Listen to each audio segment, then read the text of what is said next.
You know that feeling when the lights go down, the sound cranks up, and the screen just explodes with action? There's really nothing like a huge Hollywood blockbuster.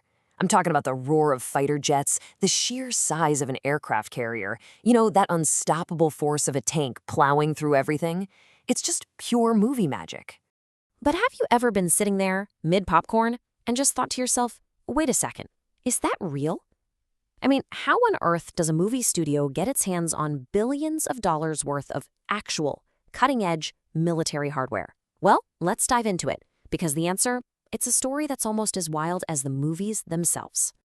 Get this, the U.S. Department of Defense has officially helped out on over 2,500 film and TV productions. Yep, you heard that right. From old black and white classics all the way to the latest superhero smash hit, the Pentagon has been this surprisingly active player working behind the scenes. And we're not talking about some casual on-again, off-again thing here. No way. This is a deep, super long-standing, and frankly, incredibly powerful partnership between two of America's most influential worlds, Hollywood and the Pentagon. So the answer to that big question from the beginning, it's all run out of this one little office in Los Angeles. It's called the DoD Entertainment Media Office. And this place, it's the official front door for any filmmaker who wants to get military support. It's basically the nerve center where all that Hollywood magic gets to meet actual military might. Okay, and what's so wild about this whole thing is that this partnership is nearly as old as movies themselves. I mean, it kicked off way back in 1927 with a silent film called Wings. Then it got all official after World War II in '48. And then, of course, Top Gun came along in the '80s and just completely changed the game. And now it's way beyond just movies. We're talking video games, TV shows, even social media influencers. Okay, so how does this whole thing actually work? Well, you can kind of think of it like the ultimate production deal, and it's got huge benefits for both sides. Right, so at its core, it's a classic quid pro quo, a two-way street. Hollywood gets access to all this authentic, unbelievably expensive military hardware. We're talking real fighter jets, ships, tanks, you name it, stuff they could never, ever afford on their own. And in return, the Pentagon gets something they see as even more valuable, a say in the final script. They get the power to shape how the military is seen by literally millions of people.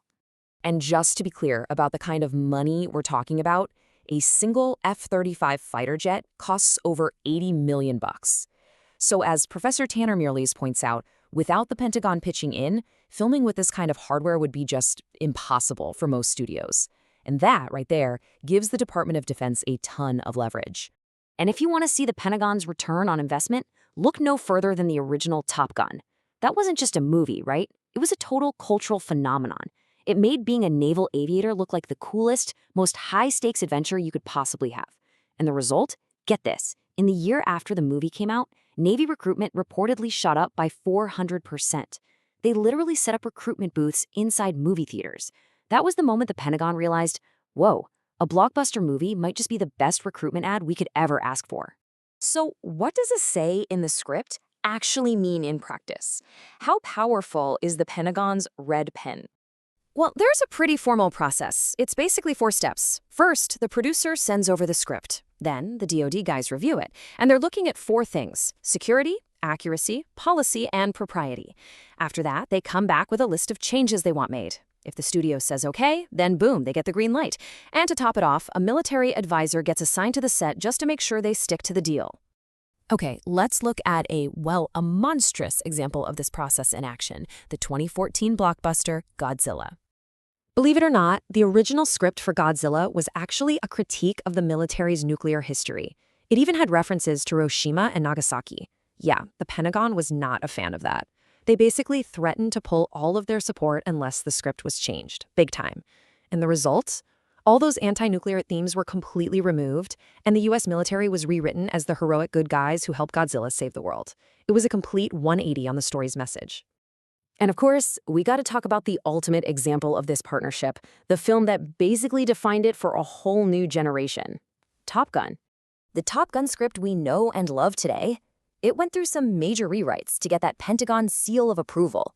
Basically, anything that made the pilots look anything less than perfect, it got the axe. A mid-air collision scene? Gone. A pilot throwing up in the cockpit? Cut. Even that friendly fire incident was deleted.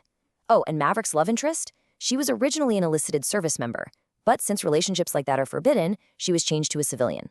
The end goal was simple: present a squeaky clean, heroic, and totally by-the-book image of naval aviators. So this brings up a really important question, right? If the Pentagon is helping make these kinds of movies, what kind of stories don't get their support? Well, if you look at the movies that get rejected, a pretty clear pattern starts to show. Support is almost always denied for films that depict stuff like war crimes by US soldiers or drug use in the ranks. Anything that's critical of the human cost of war or shows rogue soldiers, that's usually a no-go too. And that's exactly why some of the most iconic war films ever, like Apocalypse Now, Platoon, and Jarhead, had to be made completely without official military help. And this really gets us to the heart of the debate, doesn't it? Where is the line? Is this a helpful partnership just to make sure things are accurate? Or is it a form of government propaganda that's actually censoring art? So, if you ask the Pentagon, they'll tell you it's about public education. Glenn Roberts, who's the chief of the Entertainment Media Office, says his job is to, quote, project and protect the department's image and make sure the American public is getting accurate information. But then you have critics, like the author David Robb, who see it completely differently. He argues that this whole setup is basically censorship. He says that any film the military helps with ends up sending the message that war is the answer, and that you no longer have artists presenting their own true vision. But one thing is for sure, most of us watching have no idea this deal is even happening. The audience is rarely told about it. Any mention of military support is usually buried way, way deep in the end credits, long after everyone's left the theater. Okay, so we've pulled back the curtain on Hollywood's secret co-star. What's the main takeaway from all this? I think the big thing to remember is that this invisible influence is very, very real. For nearly a century, the Pentagon has had this deal with Hollywood, assets in exchange for script control, and it's shaped countless movies and shows that we've all grown up with. It often leads to this very polished, kind of idealized image of the military, and it really blurs that line between what's entertainment and what's public relations, which brings us right back to that huge debate: where does partnership end and propaganda begin? So, the next time you're watching a big blockbuster and you see those jets roaring across the screen, maybe just ask yourself a little question. Who really directed this scene? Is it just the person whose name is on the poster? Or is there a secret co-star hiding in plain sight?